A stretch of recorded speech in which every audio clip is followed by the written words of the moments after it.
Hey everyone, I hope you're having a great day. Welcome to the Potter's Hands. Today I want to talk about letting go of perfection and why pottery is so much more than making pots. Don't get me wrong, I love the pots. I love the process. I love the making, gifting them, selling them, and owning them in my home. But there's something bigger that I want to talk to you about today that's so important. One of the greatest lessons with pottery making is letting go of perfection. When you sit down at that potter's wheel with a lumpy piece of clay, it might wobble, collapse, and turn out completely different than you imagined. And that is not failure. It's part of the learning process. Every potter goes through this, no matter how experienced they are, how many countless times you make some imperfect pieces. You'd be surprised. Some of my imperfect pieces were just the pieces that were meant to be. Pottery invites us to slow down, be present, and embrace the journey rather than focus on only having a finished product. Yeah, that finished product is really exciting. It's a lot of fun, but there's more to it than that. Why does pottery feel so therapeutic? Why do people get online and watch people throw pottery for hours and just get immersed in that process? There is something to that. When you watch someone make pottery or you make pottery, it actually releases serotonin, which is very relaxing in your body. Working with clay is very calming. The repetitive movements, such as wedging the clay, centering the clay, shaping, encourages mindfulness, and it helps quiet the constant noise that we have in our lives.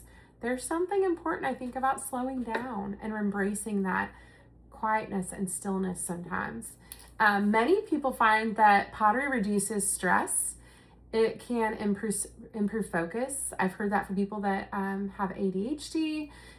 It provides a creative outlet for someone who just wants to be productive. It can be restorative for someone that might struggle with depression or has went through a hard season. I've went through some really hard seasons and pushed through it. And I'll tell you what, the pottery is so relaxing and so calming. For a little while, your attention is simply on your hands alone.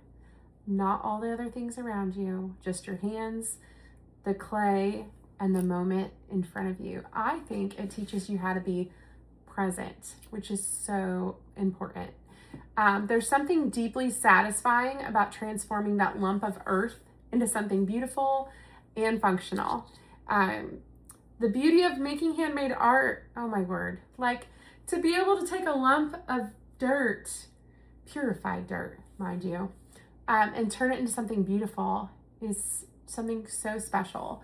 Every piece is handmade and tells a story.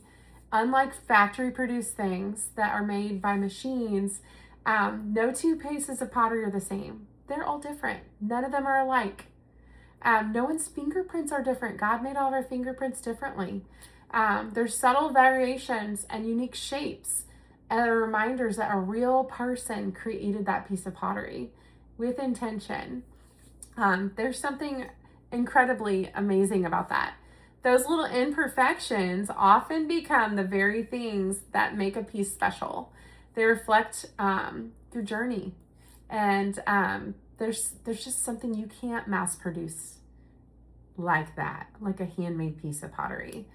As you take your next steps in pottery, be encouraged. Give yourself permission to experiment, to not be perfect, to make mistakes, and learn from each piece you create. I learn so much when I sit at the potter's wheel and I make 3 to 5 of the same thing, and then I lay them out in front of me. I step back, look at the pieces, and decide, why do I like this piece more than the other?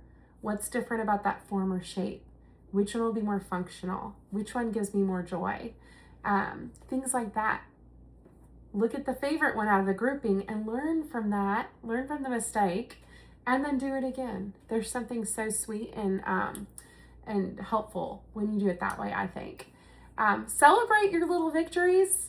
Celebrate the big victories, whether it's successful centering that ball of clay or pulling the walls up of the clay or molding and shaping the piece. One practice session at a time. Let's celebrate the victories. And we're going to be doing that together. And I can't wait to talk to you more about that as we move forward. Most importantly, enjoy the process. Trust the process. Pottery isn't just about making objects. It's about developing patience, creativity, resilience, and confidence. Confidence in the process of what you're doing. So take a deep breath, trust your hands, and let's begin creating something beautiful together with clay.